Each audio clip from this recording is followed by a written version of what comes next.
Hello everyone.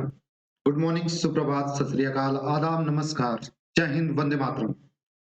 दोस्तों, जैसा आप लोगों ने कहा था कि थोड़े से इसके जो करंट अफेयर्स के वीडियोज हैं वो संडे संडे ना आके बीच में भी आते रहते हैं। तो एक बार मैंने कोशिश किया है कि इस बार संडे को जो है थोड़े से ज्यादा क्वेश्चंस हो जा रहे थे, ठीक है, इसलिए मैंने इस वीडियो को पहले ही लेकर आया हूँ। तो चलिए आइए शुरू करते हैं।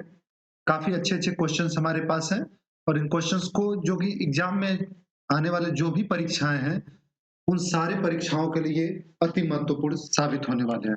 ठीक है, तो आइए हम लोग पहले प्रश्न को शुरू करते हैं। पहला प्रश्न है, अभी हाल ही में क्या है, अभी हाल ही में विश्व स्वास्थ्य दिवस मनाया गया है। ठीक है, विश्व स्वास्थ्य दिवस मनाया गया था। पूछा जा रहा है कि इसकी थीम क्या थी। ठीक है, तो विश्व स्वास्थ्य दिवस की क्या थीम थी?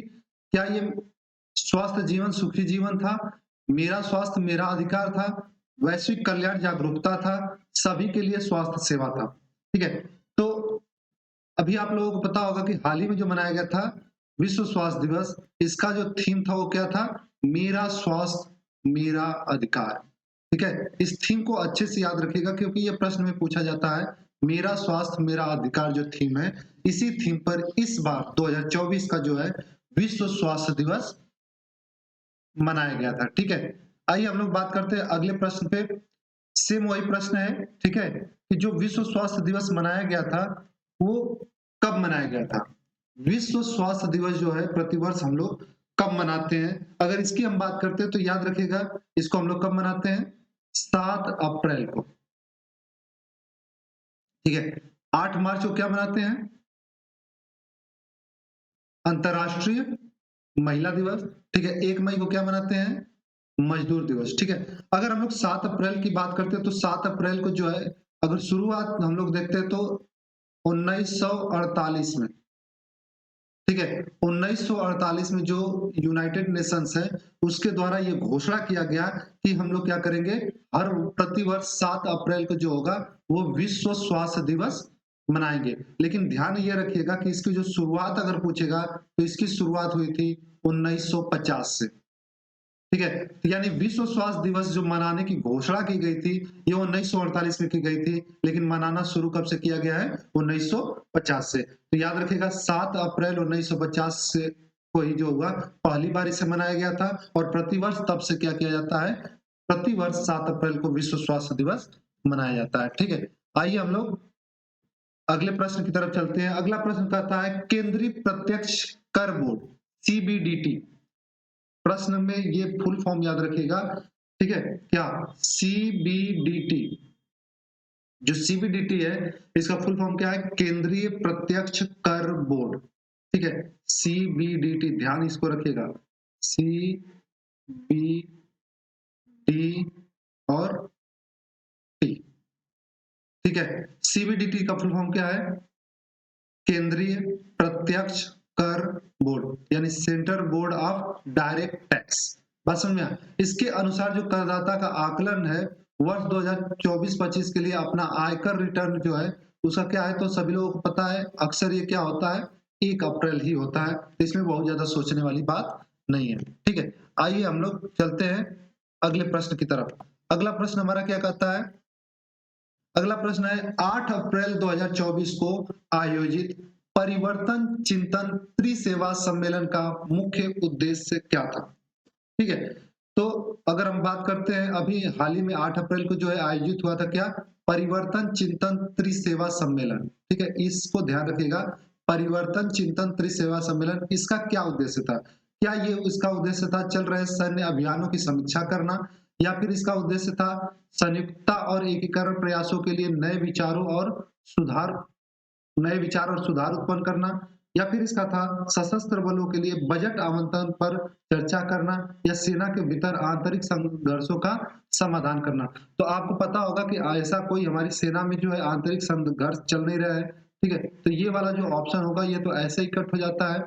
सशस्त्र बलों के लिए बजट आवंटन के लिए हम लोग कोई चिंतन मनन नहीं करें क्योंकि हमारा देश खुद जो है वो, अगर देखिए, हथियार वगैरह में अग्रणी देश है, तो इसमें कोई चर्चा का संभावना बन नहीं सकता, ठीक है। आप प्रश्न में जो कंफ्यूज हो सकते हैं, चल रहे जो सैन्य अभियान है उसका समीक्षा किया जाए या फिर संयुक्ता और एकीकरण प्रयासों के लिए नए विचार और सुधार उत्पन्न किया जाए। तो इस समय अगर हम लोग देखते हैं तो हमारा जो देश है वो सबसे ज्यादा जोर दे रहा है कि हमारी जो तीनों सेनाएं हैं, ठीक है, चाहे वो आर्मी हो, चाहे वो नेवी हो, चाहे वो एयर फोर्स हो, इसके या तो फिर जो कोस्ट गार्ड वगैरह होते हैं, है ना, जो तटरक्षक बल वगैरह होते हैं, इन सबों में कैसे सामंजस्य हम लोग बैठा है, सबसे ज्यादा आजकल जो है चर्चाएं इसी बातों को लेकर चल रही है। तो ये इसका आंसर जो होगा ये यही हो जाएगा कि जो संयुक्ता है, एकीकरण का जो प्रयास है, उसके नए विचार और उसके अंदर क्या किया जाए, सुधार उत्पन्न किया जाए, ताकि सारी सेनाएं जो है वो क्या कर सके, उनके अंदर सामंजस्य बैठ सके और किसी भी आपातकाल स्थिति के लिए वो तैयार रहे।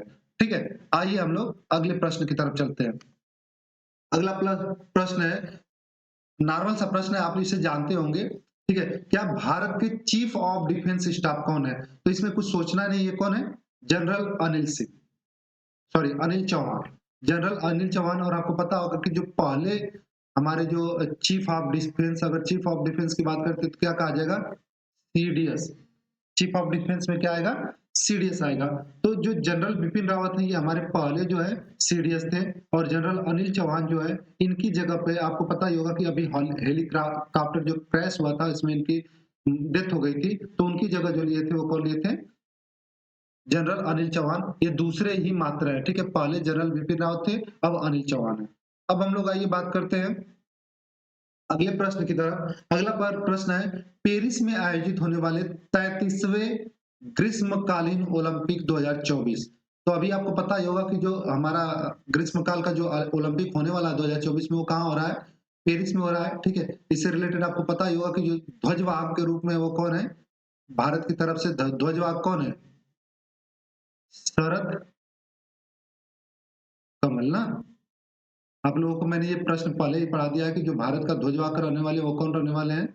शरद कमल रहने वाले हैं, और जो लीड करने के लिए होंगी वो मैरी कॉम होंगी। लेकिन यहाँ पे प्रश्न पूछ रहा है कि इस ओलंपिक में जो है जूरी सदस्य, जूरी मतलब जो होते हैं ना कि जो मार्क्स वगैरह देते हैं, ठीक है, उसका देखते रहते हैं, ठीक है। तो जूरी सदस्यों के रूप में नियुक्त होने वाले पहले भारतीय कौन है? ठीक है, तो याद रखिएगा ये है बिल्किस मीर। और ये पहली बार ऐसा हुआ है कि ओलंपिक में जो है भारत की तरफ से किसी को जूरी में अपॉइंट किया गया है, ठीक है। तो ये बहुत बहुत ज्यादा इंपॉर्टेंट है, इसको मोस्ट इंपॉर्टेंट में रख लीजिएगा, आने वाले समय में पूछे जाने की प्रबल संभावना इस प्रश्न की होने वाली है, ठीक है।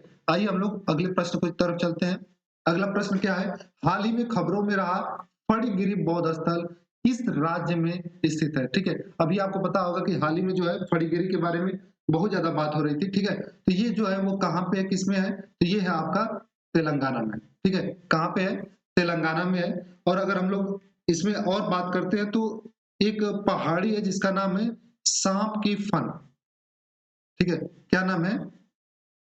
सांप, एक मिनट कलर थोड़ा सा, ठीक है, क्या नाम है उसका? उसका नाम है सांप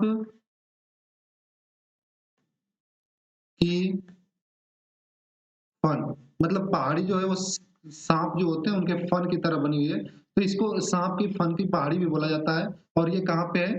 तेलंगाना में है, ठीक है। तो याद रखिएगा, इसको ध्यान रखिएगा अच्छे से कि अभी इसका काफी ज्यादा चर्चा है, तो ये इसको याद रखिएगा, फणिगिरी जो बौद्ध स्थल है इसका कहाँ पे मिला है? तेलंगाना में मिला है, ठीक है।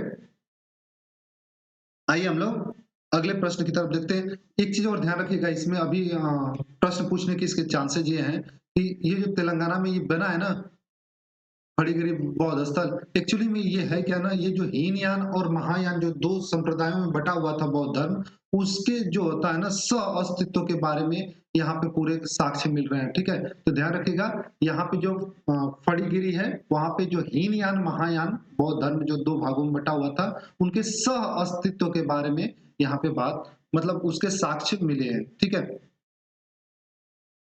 आइए अगले प्रश्न की तरफ चलते हैं। अगला प्रश्न क्या है?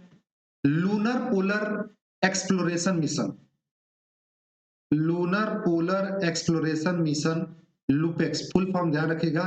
एल यू से क्या है आपका? लूलर, लूनर, और पी से क्या है? पोलर, ई से क्या है? एक्सप्लोरेशन, और एक्स से क्या है आपका? मतलब ई एक्स पूरा एक्सप्लोरेशन है, ठीक है। इसका एक मिशन है उसका बोला जा रहा है कि इसमें कौन सी 2 अंतरिक्ष एजेंसियाँ जो है एक साथ काम कर रही हैं। क्या ये इसरो और जाक्सा है? क्या ये नासा और इसरो है? क्या ये सीएनएसए और रोकोस्मॉस है? ठीक है? या फिर ईएएस सॉरी ईएसए और नासा है, ठीक है? तो आपको पता होगा इस समय जो है इसरो और नासा ने जो है इस मिशन के लिए अपने में क्या है समझौता किया है। और इसमें ध्यान ये रखिएगा कि जो जाक्सा है, जाक्सा कहाँ का है? जापान की जो है स्पेस एजेंसी है, ठीक है? जैसे इसरो इंडिया की है, वैसे ही जाक्सा जो है वो जापान की है। और इसमें क्या आपको ध्यान रखना है कि जाक्सा जो है ना, ये जो लॉन्च व्हीकल होता है, जाक्सा जो होगा वो किस पे काम करेगा? जो लॉन्चिंग व्हीकल्स होते हैं ना, मतलब जो लेके जाने वाले व्हीकल्स होते हैं, उसके ऊपर ये काम करने वाला है, ठीक है? लॉन्चिंग व्हीकल के ऊपर ये काम करने वाला है। और साथ ही साथ ये क्या देगा? ये रोवर भी देगा। ठीक है? मिलके अगर काम करेंगे तो रोवर और लॉन्च व्हीकल जो होगा वो कौन देगा? जाक्सा देगा, जबकि इसरो जो है वो वहां पे लैंडर के ऊपर काम करेगा, यानी लैंडर देने का काम कौन करेगा? इसरो करेगा, ठीक है? तो ये बात आपको ध्यान रखनी है। इसरो लैंडर देगा, जॉक्सा जो है या फिर जैक्सा भी इसको बोला जाता है, ये क्या देगा? लॉन्च व्हीकल देगा और साथ ही साथ रोवर के ऊपर ये काम करेगा। बात समझ में? आइए अगले प्रश्न की तरफ चलते हैं। अगला प्रश्न आपका कहता है कि हाल ही में किस देश ने अपने रोजगार वीजा कार्यक्रम में बदलाव किया है? ठीक है, तो होता क्या है कि अभी हाल ही में जो न्यूजीलैंड है, न्यूजीलैंड ने क्या किया है कि उसके यहाँ जो वीजा कार्यक्रम है न्यूजीलैंड में, उसको उसने बदलाव किया है। कारण क्या था कि बहुत ज्यादा वहां पे प्रवासी जो थे वो जा रहे थे, तो उसने जो हुआ एजुकेशन वगैरह सिस्टम को भी इसमें इंट्रोड्यूस कर दिया है, ताकि वहां पे जो है काम करने वाले एक अच्छे लेवल के लोग वहां पे पहुंच सके। और एक अच्छा मतलब आप कह सकते हैं कि उसके अंदर जो टैलेंट है, टैलेंटेड लोग ही पहुंच सके, सभी लोगों के लिए वहां पे रोक दिया है, क्योंकि वहां पे भीड़ कुछ ज्यादा लोगों की होती जा रही है, जिसको कंट्रोल करना नामुमकिन हो रहा था, इनके लिए परेशानी का सबब बनता जा रहा था। अगला प्रश्न अगर हम देखते हैं तो ये बहुत ज्यादा इंपॉर्टेंट प्रश्न है। मिराज शहर, जिसे संगीत वाद्य यंत्र का जो बनाने की कला है, उसके लिए अभी हाल ही में जीआई टैग मिला है। मिराज पूरा जो शहर है, इसमें जो संगीत के वाद्य यंत्र होते हैं ना, उसको बनाने के लिए इस शहर को ही जीआई टैग दे दिया गया है। ये शहर कहाँ पे है? तो याद रखिएगा, ये जो शहर है वो कहाँ पे है? महाराष्ट्र के सांगली जिले में। कभी कभी प्रश्न आपसे पूछ सकता है कि किस जिले, महाराष्ट्र के किस जिले में जो है मिराज शहर को मिला है? तो याद रखिएगा कौन सा? सांगली जिला, ठीक है? याद रखिएगा सांगली जिला जो है वहीं पे मिराज शहर पड़ता है महाराष्ट्र में। और वहां पे उसको संगीत के जो वाद्य यंत्र है उसको बनाने के लिए क्या मिला है? जीआई टैग मिला है, ठीक है? आइए अगले प्रश्न की तरफ चलते हैं। अगला प्रश्न हमारा है, हाल ही में सागर कवच अभ्यास जो है, सागर कवच अभ्यास, इसका कहाँ पे आयोजन किया गया है? तो हाल ही में जो सागर कवच अभ्यास है वो कहाँ पे आयोजन किया गया है? लक्षद्वीप में किया गया है, ठीक है? यहाँ पे जो हमारी सेनाएं है ना, चाहे नौसेना हो, ठीक है, चाहे हमारी क्या हो, नेवी हो, नौसेना हो, इसके अलावा जो है हमारा क्या है, भारतीय जो तट रक्षक बल, कोस्ट गार्ड वाले होते हैं, समुद्र पुलिस है, तो जितने भी मतलब ऐसे पुलिस हैं जो कि वहां पे जैसे बॉर्डर सिक्योरिटी फोर्स है, ये सब लोग भी है क्या कर रहे हैं, इसमें मिल के एक साथ ये सागर कवच किए हैं, ताकि समुद्र में आने वाले जितने भी व्यापारी जो जहाजें होती हैं, उनको क्या किया जा सके, सुरक्षा मुहैया कराया जा सके, ठीक है? अगला प्रश्न की तरफ चलते हैं। अगला प्रश्न है, आईपीईएफ के द्वारा स्वच्छ ऊर्जा निदेशक फोरम का आयोजन किस देश में किया गया है? ठीक है, आईपीईएफ के जो है वो क्या है, स्वच्छ ऊर्जा ऊर्जा निदेशक फोरम का जो आयोजन है वो कहाँ पे किया गया है? सिंगापुर में किया गया है, ठीक है? अगला प्रश्न आइए, अगला प्रश्न है, शक्ति संगीत और नृत्य महोत्सव का आयोजन कौन करेगा? ठीक है, शक्ति संगीत और नृत्य महोत्सव का जो आयोजन है वो कौन करेगा? तो वो करेगी हमारी संगीत और नाटक नाटक अकादमी, ठीक है? कौन करेगा? संगीत और नाटक अकादमी है। बहुत कुछ करना नहीं, लेकिन यहाँ से प्रश्न अक्सर बनते रहते हैं, ठीक है? अगला प्रश्न कहता है, विप्रो ने किसे हाल ही में विप्रो ने किसे कंपनी का सीईओ और एमडी नियुक्त किया है? ठीक है, तो अभी हाल ही में विप्रो जो है उसने क्या किया है, अपना नया सीईओ और एमडी नियुक्त किया, किसको? श्रीनिवासन पल्लिया को, ठीक है? किसको नियुक्त किया है? श्रीनिवासन पल्लिया को। अगला प्रश्न आइए, अगला प्रश्न क्या है, राष्ट्रीय महिला हॉकी लीग का उद्घाटन किस शहर में किया गया है? राष्ट्रीय महिला हॉकी लीग का उद्घाटन जो है वो कहाँ पे किया गया है? तो वो किया गया है रांची में। ठीक है, तो इसको ध्यान रखिएगा, प्रश्न पूछने की ज्यादा प्रबल संभावनाएं हैं। अगला प्रश्न है कि भारत में पहला निजी सब मीटर रिजोल्यूशन निगरानी उपग्रह किसने लॉन्च किया है? ठीक है, ये बहुत ज्यादा इंपॉर्टेंट प्रश्न है। भारत का पहला निजी सब मीटर रिजोल्यूशन, ठीक है, क्या है? पहला निजी सब मीटर रिजोल्यूशन निगरानी उपग्रह जो है उसको मतलब किसने लॉन्च किया है? और ये याद रखिएगा भारत का पहला है और वो भी निजी है, प्राइवेट सेक्टर का है, सब मीटर रिजोल्यूशन का उपग्रह। इसे किसने लॉन्च किया? तो याद रखिएगा टाटा एडवांस सिस्टम लिमिटेड ने जो है उसने लॉन्च किया है। अभी आपको पता होगा कि जो ओडिसियस था वो चंद्रमा पे जाने वाला जो है लैंड करने वाला पहला रोबोट था, जिसको इंट्यूटिव कंपनी जो थी अमेरिका की, वो पहली प्राइवेट कंपनी थी जिसने लॉन्च किया था। ठीक है, अभी हाल ही में जापान ने भी लॉन्च करने की कोशिश की थी लेकिन उसका फेल कर गया है। भारत की तरफ से जो निजी सेक्टर का सब मीटर रिजोल्यूशन उपग्रह है वो लॉन्च करने वाला कौन है? Tata advance system limited. इसको भूलिएगा नहीं, ठीक है, ध्यान रखिएगा इस बात को। आइए अगला प्रश्न हम लोग देखते हैं। अगला प्रश्न हमारा क्या कहता है, भारत ने किस देश में विदेशी सीटवे बंदरगाह को संचालित करने का अधिकार हासिल किया है? ठीक है, तो ये ध्यान रखिएगा सिटवे बंदरगाह। अभी क्या है कि भारत इससे पहले भी जो है बंदरगाह पे अधिकार करता था, तो ये दूसरे नंबर पे है। ध्यान रखिएगा जो सिटवे बंदरगाह है, भारत से बाहर जो अंतरराष्ट्रीय बंदरगाह है उसमें भारत का ही नियंत्रण होगा, ये दूसरा है। इससे पहले जो ईरान था, ईरान में चाबहार बंदरगाह है, वहां पे भारत जो है अपना अधिग्रहण वहां पे कर रखा था। इस समय जो सिटवे बंदरगाह है वो कहाँ पे है? वो है म्यांमार में। तो ऐसा दूसरा अंतरराष्ट्रीय बंदरगाह है जहां पे भारत का क्या होगा? अधिकार क्षेत्र होगा। ठीक है, तो ये बात भी आप लोग भूलिएगा नहीं, इसे भी अच्छे से ध्यान रखिएगा। ठीक है, इसका पीडीएफ मैंने बना के दे दिया है, आप लोग पढ़ लीजिएगा। अगले प्रश्न की तरफ देखते हैं, भारतीय नौसेना हाफ मैराथन का आयोजन किस शहर में किया जाएगा? ठीक है, तो अभी हाल ही में आयोजन होने वाला है, कहाँ पे होने वाला है? इसका आयोजन जो होगा वो नई दिल्ली में होगा। ठीक है, एक चीज और ध्यान रखिएगा, जो नई दिल्ली में इस बार आयोजन हो रहा है, लेकिन इसका अक्सर जो आयोजन होता है वो या तो मुंबई में होता है, ठीक है, या तो विशाखापट्टनम में होता है, या तो कोच्चि में। इससे पहले जो है मुंबई, विशाखापट्टनम और कोच्चि में ही घूम फिर के होता रहता था। ठीक है, लेकिन पहली बार क्या किया गया, इसको नई दिल्ली में आयोजित किया गया है, इसको ध्यान रखिएगा। इसका कुल मिलाने की बात यह है ना कि जो संबंध होते हैं नागरिकों के, जो समाज होता है और नौसेना के बीच में एक संबंध स्थापित करना। नहीं तो जनरली नौसेना को क्या समझते लोग कि समुद्र में ही रहेगा, वहीं पे चीजें करेगा, तो लोगों के बीच में थोड़ा सा नौसेना और लोगों के बीच में दूरी बनती जा रही थी। इसलिए ये जो हाफ मैराथन है वो कहाँ पे आयोजित कर दिया गया है? नई दिल्ली में कर दिया गया है। ठीक है, आइए हम लोग आगे देखते हैं। अगला प्रश्न हमारा क्या कहता है, हाल ही में टेल वैली वन्य जीव अभ्यारण्य, टेल वैली वन्य जीव अभ्यारण्य जो भारत में पहली बार खोजी गई नेप्टिक्स पिलारा किस प्रजाति से संबंधित है? हाल ही में एक नया जीव खोजा गया है भारत में, ठीक है, और जो टेल वैली अभ्यारण्य है भारत का, यहाँ से वन्य जीव, जो टेल वैली वन्य जीव अभ्यारण्य है, यहाँ पे एक नई प्रजाति खोजी गई जिसका नाम क्या है? नेप्टिस फिलारा, और ये क्या है? एक प्रकार की तितली है। ठीक है, तो ये बात भी ध्यान रखिएगा। इसके ऊपर क्या है? लंबी लंबी धारियां हैं, थोड़ी सी नाविक टाइप में वो लगता है, तो इसको लंबी धारी वाली नाविक भी कर रहे हैं लोग। ठीक है, तो टेल वैली जो वन्य जीव अभ्यारण्य वहां पे जो खोजा गया है नेप्टिस फिलारा, ये भी बात ध्यान रखें। तीन चीजें आपको ध्यान रखना है, टेल वैली वन्य जीव अभ्यारण्य, नेप्टिस फिलारा, और फिर किसको देखना है आपको? तितली को। ये तितली की एक प्रजाति है। ठीक है, बात समझ में आया होगा, उम्मीद करते हैं कि। तो आज अभी इतने प्रश्न थे, आगे और भी प्रश्न जो होंगे इंपॉर्टेंट आपको लाते रहेंगे। अभी अगर आपको कैसा लगी सारी वीडियोज, इसको कमेंट बॉक्स में जरूर लिखिएगा।